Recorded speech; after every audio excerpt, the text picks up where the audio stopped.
మన సంస్కృతి సాంప్రదాయాలు మనకి మన దేశానికి పట్టుకొమ్మలాంటివి. ఎందుకు అంటే ప్రతి విషయంలోనూ మనము మన యొక్క భారతీయ తత్వాన్ని, ఆచార వ్యవహారాలను మనం పాటిస్తూ ఉంటాం. అందులో ముఖ్యంగా చెప్పుకోవలసినది వివాహం. ఈ వివాహం టైంలో ప్రతి ఘట్టం కూడా మనకి వేడుకగా మనం చేసుకుంటూ ఉంటాం. అంతేకాదండి, ప్రతి ఘట్టానికి ఒక అర్థం అనేది ఉంటుంది.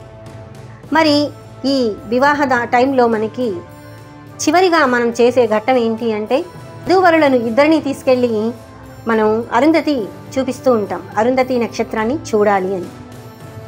మరి చాలామంది అరుంధతి నక్షత్రం అక్కడ ఉన్నా లేకున్నా ఏదో ఒక టైంలో పురోహితులు తీసుకెళ్ళి అదిగో అమ్మ అక్కడ అరుంధతి నక్షత్రం ఉంది, మీకు కనిపించిందా అని అడుగుతూ ఉంటారు. అంటే ఏంటి? అప్పుడు అమ్మాయి కూడా కనిపించింది అని చెప్తుంది. దీనిలో అర్థం ఏంటి? ఈ భార్యాభర్తలు ఇద్దరికీ అరుంధతి అంటే అసలు ఎవరు? ఈ భార్యాభర్తలు ఇద్దరికీ ఆ అరుంధతి నక్షత్రాన్ని ఎందుకు చూపిస్తున్నారు? ఈరోజు ఆ విషయాలన్నీ మనం చక్కగా తెలుసుకుందాం. తెలుసుకునే ముందు అందరూ కూడా ఆసమ్ క్రియేటర్స్ సబ్స్క్రైబ్ చేసుకొని వారు సబ్స్క్రైబ్ చేసుకోండి, లైక్ చేయండి, మంచి మంచి విషయాలండి షేర్ చేయండి. Thank you. మరి ముందుగా అరుంధతి జన్మ వృత్తాంతం గురించి తెలుసుకుందాం. అరుంధతి జన్మ వృత్తాంతం శివపురాణంలో, భాగవత పురాణంలో మనకి కనిపిస్తుంది. అరుంధతి, అనసూయ, సావిత్రి, సీత, ద్రౌపది వీరందరూ కూడా మహాపతివ్రతలు. అరుంధతి జన్మ వృత్తాంతాన్ని సూత మహర్షి ఇలా చెబుతున్నాడు. ఒకనాటి ప్రశాంత సమయంలో బ్రహ్మదేవుడు తన మనోసంకల్పంతో అత్యంత రూపవతి అయిన కన్యను, వర్ణింపనలవి కాని సుందరాంగుడిని సృష్టించాడు. ఆ కన్య పేరు సంధ్య, ఆ యువకుని పేరు మన్మధుడు. సృష్టి కార్యంలో తనకు సహాయపడమని ఆ యువకుడికి చెబుతూ బ్రహ్మ అతడికి అరవిందము, అశోకము, చూతము, నవమల్లిక, నీలోత్పలమనే 5 బాణాలు ఇస్తాడు. అయితే మన్మధుడు తన బాణశక్తిని పరీక్షింపదలచి వాటిని బ్రహ్మలోక వాసులపైనే ఎక్కుపెడతాడు.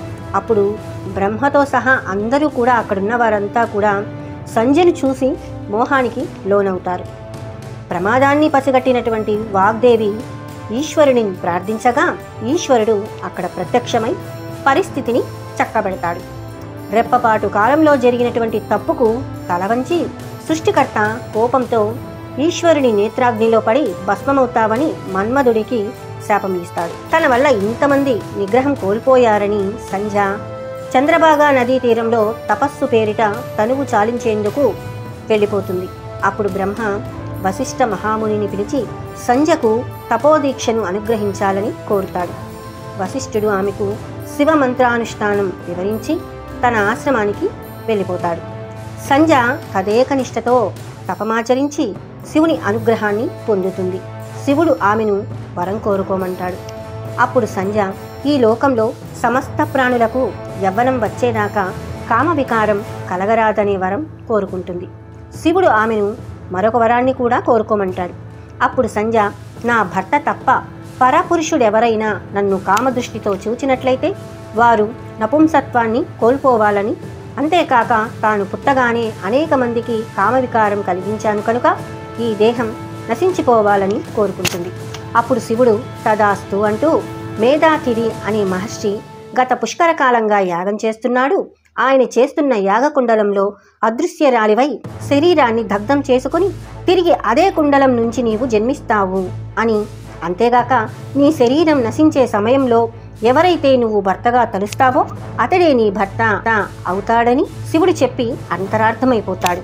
శివాజ్ఞగా సంధ్య తన శరీరాన్ని అగ్నికుండలంలో దగ్ధం చేసుకుని వశిష్ఠుడే తన భర్త కావాలని కోరుకుంటుంది.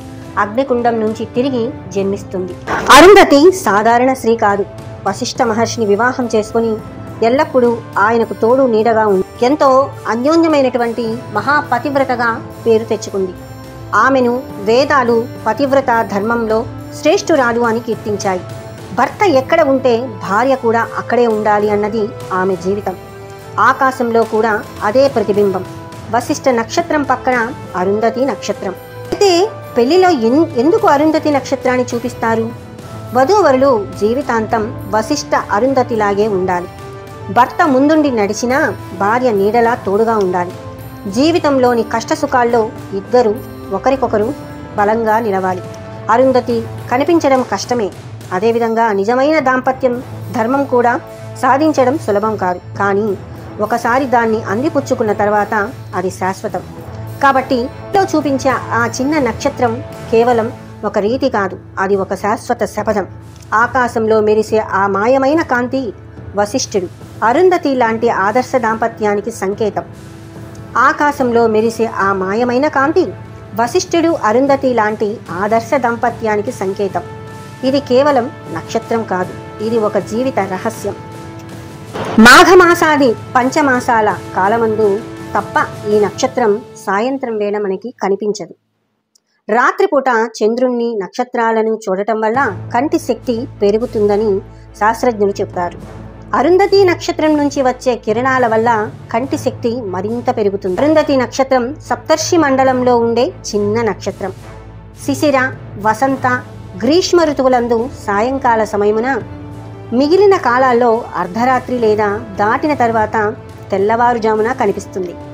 అరుంధతి నక్షత్రాన్ని చూడాలనుకుంటే జాగ్రత్తగా ఆకాశం వంక చూడండి. క్వశ్చన్ మార్క్ ఆకారంలో నక్షత్రాలు ఉంటాయి. ఖచ్చితంగా కాకపోయినా దాదాపుగా ఆ ఆకారంలో ఉంటుంది. అలా ఉండే సప్తర్షి మండలంలో పక్కపక్కనే ఉండే నక్షత్రాలే అరుంధతి, వశిష్ఠుల వారివి. అరుంధతి నక్షత్రం చాలా చిన్నగా ఉంటుంది. విన్నారు కదండి అరుంధతి గురించి. వివాహ సమయంలో మనకు అరుంధతి నక్షత్రాన్ని ఎందుకు చూపిస్తారు, ఆమె యొక్క పాతివ్రత్యం ఇప్పటికీ కూడా మనం గుర్తు చేసుకుంటూ వధూవరులు ఇలా ఉండాలి అని చెప్పడానికే అరుంధతి నక్షత్రాన్ని మనకి చూపిస్తారు.